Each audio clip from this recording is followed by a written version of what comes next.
Bueno, vamos a hacer un conversatorio sobre el tema ¿por qué tuvimos dictadura y no socialismo?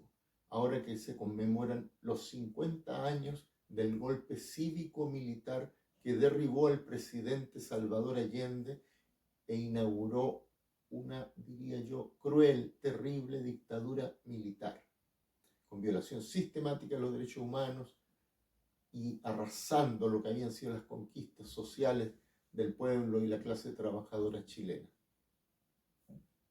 Lo primero que tenemos que pensar, y no es casualidad que lo haya dicho así, esta fue una dictadura cívico-militar.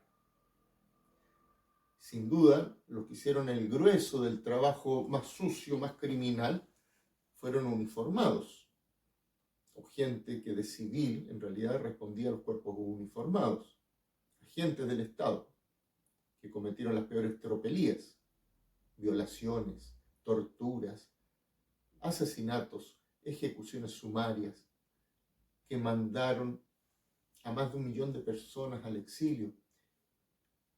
Pero no fueron solamente militares. En realidad ellos trabajaban para la clase empresarial burguesa chilena y para los intereses del imperialismo, que complotaron para derribar a Salvador Allende y al gobierno popular, incluso desde antes de que Salvador Allende asumiera. Y sin embargo, prácticamente no hay civiles en prisión o condenados por las causas de las graves violaciones a los derechos humanos. Hay que decir que incluso los militares son poquitos, menos de un centenar, cuando sabemos que fueron un par de miles, por lo menos los que estuvieron directamente implicados en los crímenes.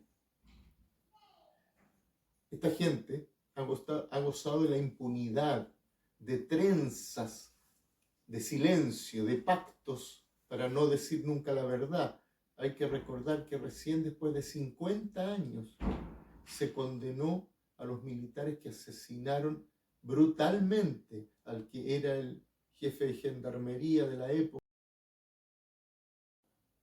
Recién ahora, después de 50 años de impunidad, se ha condenado a los asesinos y torturadores de Víctor Jara, el gran cantante chileno, un artista mítico a esta altura, dramaturgo, un gran creador, y a Litre Quiroga, ambos comunistas. Litre Quiroga era el jefe de gendarmería. Como fueron asesinados, como tantos otros miles de personas sin juicio alguno. Pero recién después de 50 años hay un veredicto de la justicia que condena a los criminales a 50 años en la cárcel, 25 por el delito de secuestro calificado, 25 por el delito de asesinato. Y quizás por una vez las penas son relativamente importantes porque son dos casos muy connotados. Cuando se ha tratado de obreros, campesinos, jóvenes de familias sin influencia, muchas veces todo ha quedado en impunidad. Ni siquiera después de 50 años se condenan los hechores porque se amparan en su pacto de silencio. Pero volvamos al tema que hoy día nos convoca. La victoria de Salvador Allende y de la Unidad Popular no cayó de la nada. Fue el resultado de varias décadas, que algunos retrotraen incluso a los años 20 en Chile, de construcción de un movimiento obrero y popular cada vez más empoderado. Destacan dos partidos de trabajadores, el Partido Comunista y el Partido Socialista. El Partido Socialista, del cual Salvador Allende era uno de sus más destacados líderes. En la elección anterior a la del 70, que fue la elección de 1964, se encendieron las preocupaciones de la gran burguesía chilena y de los Estados Unidos preocupados de que no se fuera a repetir una nueva experiencia como la Revolución Cubana, cuando las encuestas empezaron a dar como ganador a Salvador Allende, las encuestas privadas, las verdaderas, no las que se usan en campaña electoral. Y entonces había 3 candidatos importantes en ese momento. El propio Salvador Allende, por la Alianza Comunista Socialista, Eduardo Frei Montalva, por el Partido Demócrata Cristiano, y Julio Durán, por la derecha. Julio Durán era miembro del Partido Radical, de su ala más reaccionaria. Y entonces los Estados Unidos empezaron a tomar cartas sobre el asunto. Primero, presionaron para que la derecha restara su apoyo a Julio Durán, de tal manera que se hiciera un amplio frente anticomunista, todos detrás de Eduardo Frei, para impedir la victoria de la izquierda. Hubo una intervención directa, además, con generoso financiamiento de la campaña de Frei, pero financiamiento que venía de la CIA, pero encubierto como donaciones de particulares, y lanzaron además una campaña del terror, bastante burda, pero hasta con anuncio en las radios, en que decían que si ganaba Allende, los comunistas iban a llevar a los niños pequeños arrebatándoselos a sus madres para Cuba, para adoctrinarlos, que los tanques soviéticos iban a entrar en la moneda, pegaban carteles en las calles. Hay que decir que los sectores más atrasados del pueblo chileno, esa campaña en la época tuvo un efecto. Pero además, con la retirada de Julio Durán, el grueso del voto conservador de derecha se volcó hacia Eduardo Frei. Julio Durán sacó menos del 5% de los votos, porque él persistió en su campaña, aunque ya estaba claro que no tenía ninguna posibilidad. Y Frei ganó bastante holgadamente. Y además la democracia cristiana obtuvo una mayoría en el Congreso, de tal manera que tenían la presidencia y un Congreso favorable. Sin embargo, a pesar de sus promesas populistas, a pesar de sus consignas de la Revolución Libertad, la promesa que íbamos a llegar al socialismo comunitario, incluso de una cierta fraseología antiimperialista de la democracia cristiana, no consiguieron parar la radicalización que vivía la sociedad chilena hacia la izquierda. Hubo una oleada de tomas de terreno de las familias que estaban sin casa, el grave problema habitacional que hoy día también tenemos, y las familias pobres veían como una alternativa tomarse un terreno colectivamente con muchas otras familias. Hubo muchas protestas estudiantiles, se inició la lucha por la reforma universitaria. Todo eso, el gobierno demócrata cristiano intentó solucionarlo, respondió con una fuerte represión policial que dejó muchos muertos. Por tanto, el gobierno de la DC empezó a perder mucho de las esperanzas de transformación que tenía la gente, manteniendo, sin embargo, un electorado duro.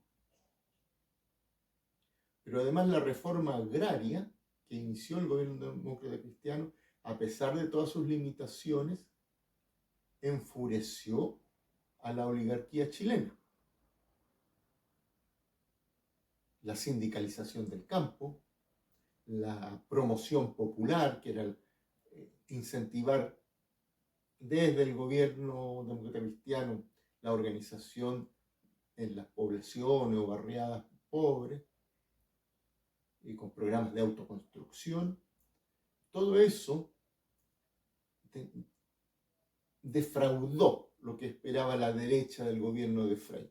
Por otro lado, incluso sus propios partidarios que esperaban que de verdad iban a haber grandes reformas sociales y rápidas reformas sociales dados los problemas que tenía el país, también quedaron defraudados, porque las reformas existieron, pero fueron bastante timoratas. Incluso el gobierno demócrata cristiano intentó algo yo diría simbólico, que fue que el cobre pasara a manos de Chile, con lo que llamaron la chilenización del cobre, pero con un programa a largo plazo, comprando las acciones de las mineras norteamericanas. Ocurrieron además algunas otras cosas. Primero, los sectores más reaccionarios del ejército ya durante el gobierno de Frei intentaron un golpe de Estado dirigidos por el general Biot. Al calor de la Revolución Cubana comenzaron además los primeros brotes, atisbos menores, más propagandistas que otra cosa, de guerrilla urbana, ejecutados por varios grupos, entre los cuales el que se hizo más conocido en ese entonces fue el MIR, que por entonces ya tenía influencia en algunos lugares como la Universidad de Concepción. Y así llegamos en un ambiente de bastante efervescencia a las elecciones presidenciales y generales de 1970. Como yo les explicaba, ya era difícil para entonces que volviera a haber una unidad entre la derecha y la democracia cristiana por el problema de las reformas que había emprendido, a pesar de que fueran limitadas, el gobierno, sobre todo la reforma agraria. Y la derecha presentó su propio candidato, el que había sido presidente de derecha independiente, Jorge Alessandri, sin tener disposición de bajarlo. La democracia cristiana presentó un candidato de su sector fundador, que venía desde la antigua Falange, pero del ala izquierdista, Radomiro Tomic. Y la Unidad Popular, que era el nuevo frente de izquierda que congregó el Partido Socialista, el Partido Comunista, y a una serie de otros partidos, quizá el más importante de los cuales era el Partido Radical, cuya la derecha ya no estaba en el partido, y además se unieron finalmente sectores de la democracia cristiana que se habían salido por la izquierda, el MAPO entonces. Después también saldría la izquierda cristiana. Toda esta gente fue la coalición que llegó al gobierno con Salvador Allende, la Unidad Popular. De lejos, los dos partidos más importantes eran el Partido Socialista y el Partido Comunista. Estos partidos tenían divergencias históricas entre ellos. Primero porque el Partido Socialista era más independiente, tenía una visión más democrática, más antiestalinista del socialismo, pero además porque pensaban que la transformación de Chile hacia el socialismo tenía que ser con un gran frente de trabajadores. El Partido Comunista, en cambio, en realidad hablaba de socialismo, pero lo veía con una perspectiva lejana y pensaban que la tarea para Chile en ese entonces era más bien una unidad antiimperialista, antimonopólica y antioligárquica. Y ellos incluso no estaban muy entusiasmados con llevar a Allende nuevamente, que ya había perdido elecciones anteriores, como candidato a la presidencia. Lo ideal para ellos hubiera sido un candidato incluso más de derecha dentro de este frente, pero eso no fue posible. Allende para entonces ya era un gran líder, un gran tribuno popular que sobrepasaba su popularidad muchísimo a la de su propio partido, el Partido Socialista.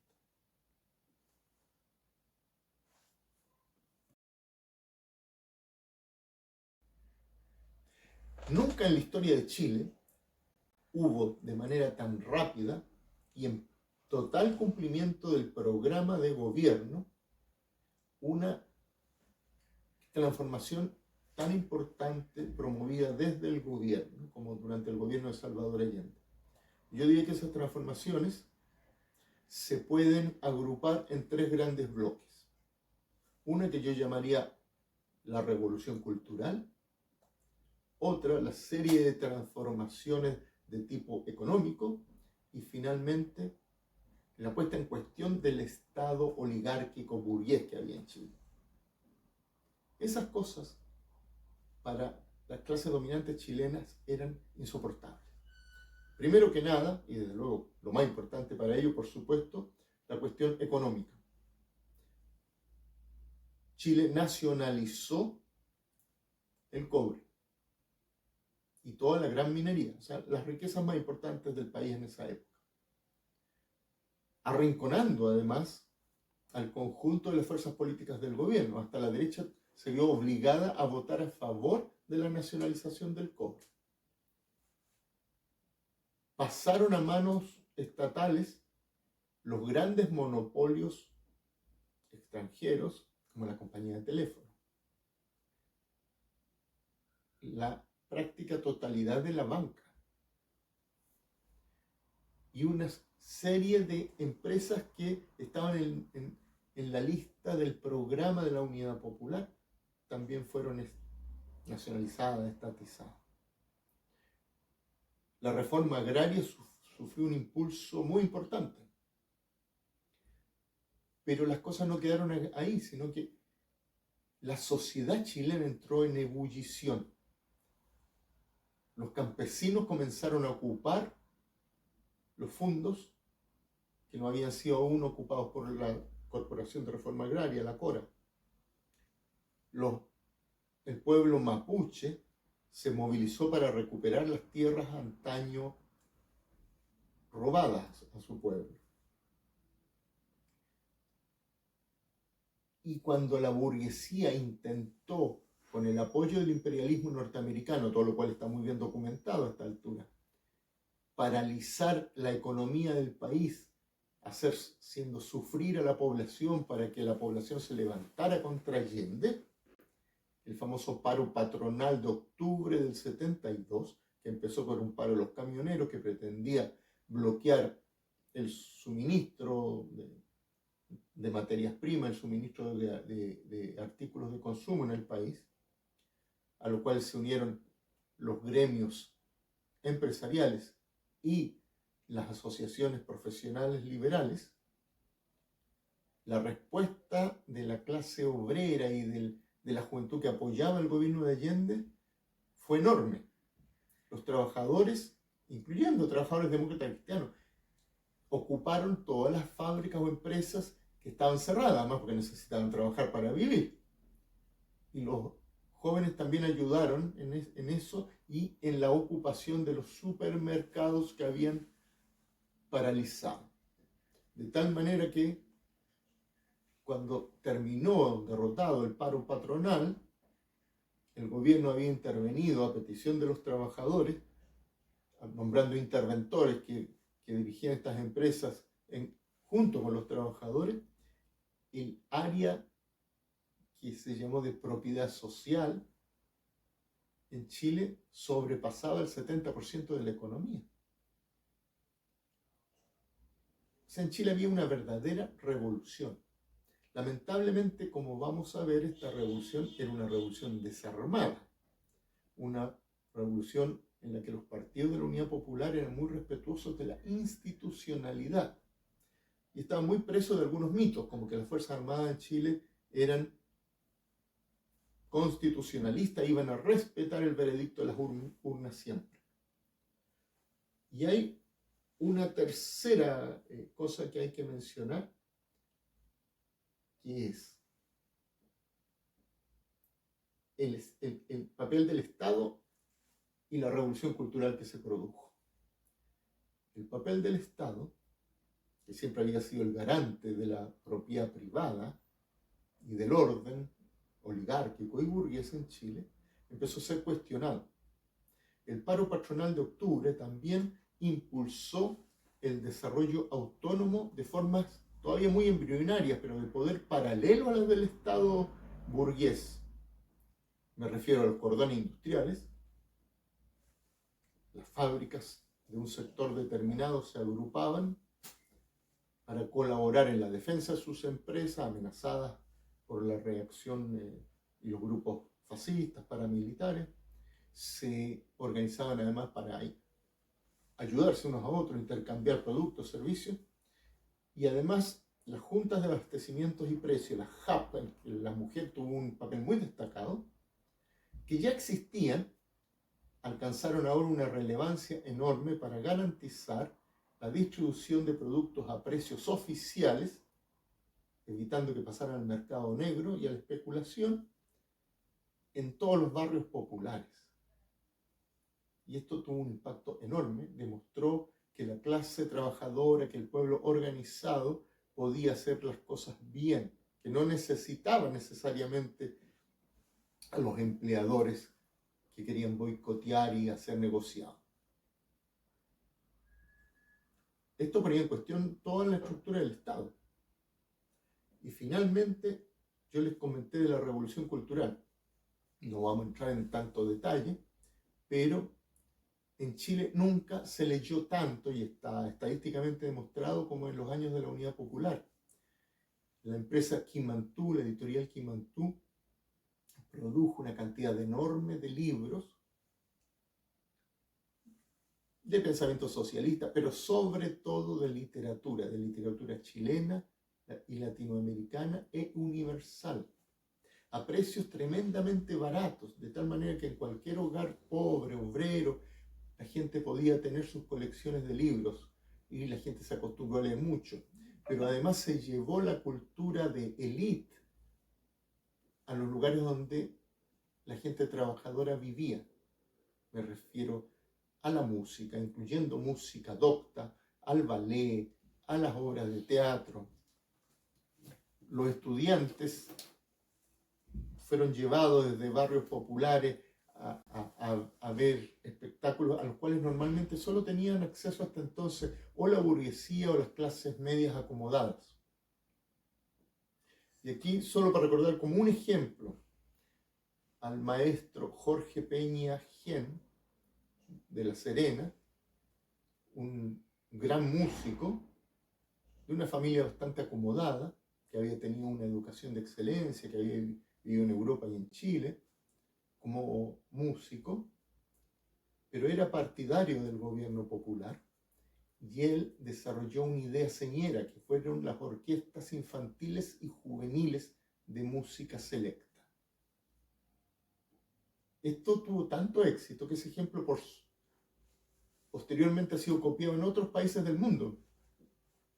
Lamentablemente, después del golpe de Estado, a Jorge Peña lo arrestan y sin juicio alguno, la prensa lo había calumniado porque había tenido un viaje a Cuba con un grupo de niños para hacer una presentación artística y había calumniado que había vuelto con embarques de armas. En resumen, de manera totalmente ilegal y sin juicio ni pruebas, fue fusilado como uno de los tantos fusilados de la llamada Caravana de la Muerte ordenada por Pinochet.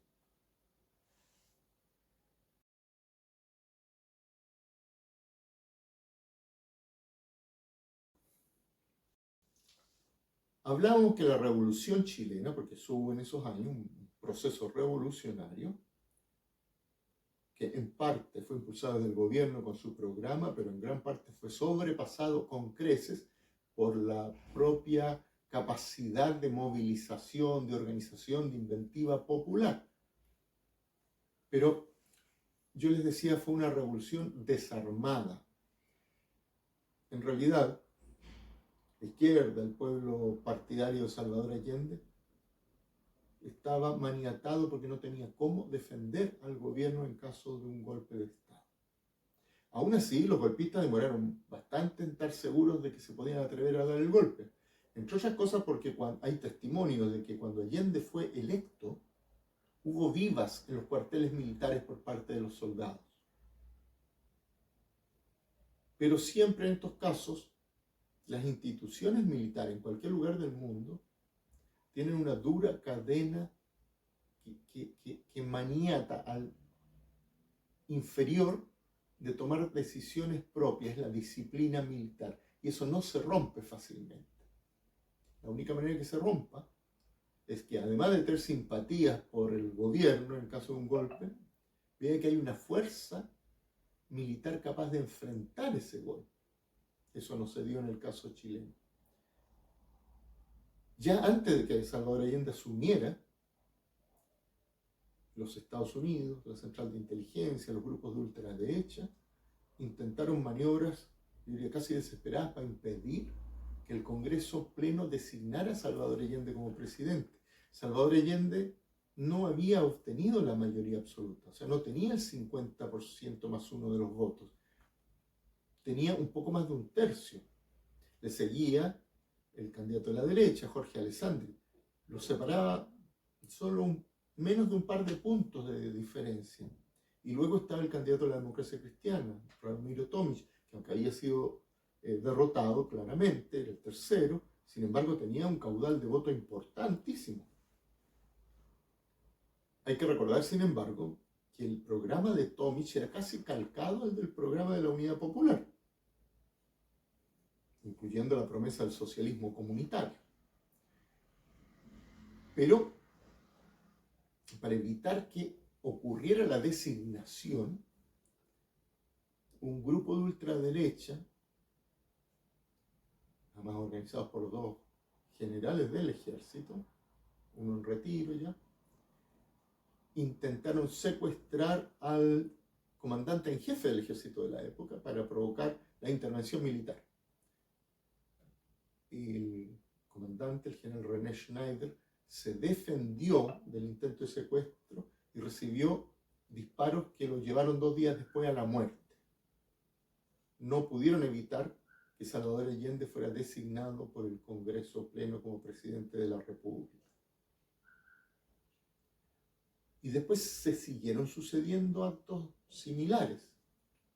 Por ejemplo, el edecán naval de Salvador Allende fue asesinado también por un comando de la extrema derecha, de Patria y Libertad y la brigada de Roland Domatus,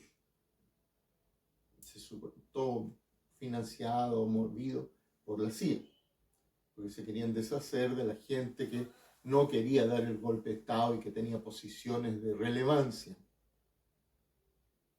Y entonces hay una tercera cosa bien importante. Los que llevaron la delantera en la preparación del golpe de Estado y en arrastrar a los demás fueron los de la Marina, la Armada de Chile. Y cuando los suboficiales comenzaron a darse cuenta, aquellos suboficiales que apoyaban al gobierno de Salvador Allende, decidieron organizarse para impedirlo. Hicieron planes para impedirlo. Cuando la inteligencia naval se enteró, lanzó una fuerte represión contra esos suboficiales que fueron apresados, torturados. Y cuando todo esto llegó a... Ellos además informaron a los principales dirigentes de los partidos de izquierda, informaron después de las torturas a los principales dirigentes de los partidos de izquierda, sobre todo el Partido Socialista, del MIR.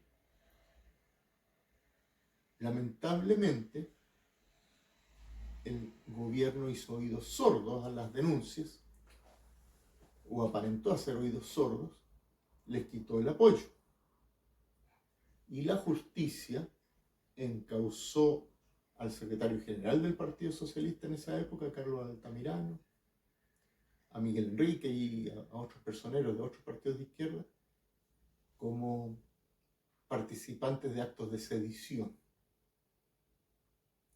En otras palabras, cuando llegó el golpe, la izquierda no se había preparado seriamente para nada.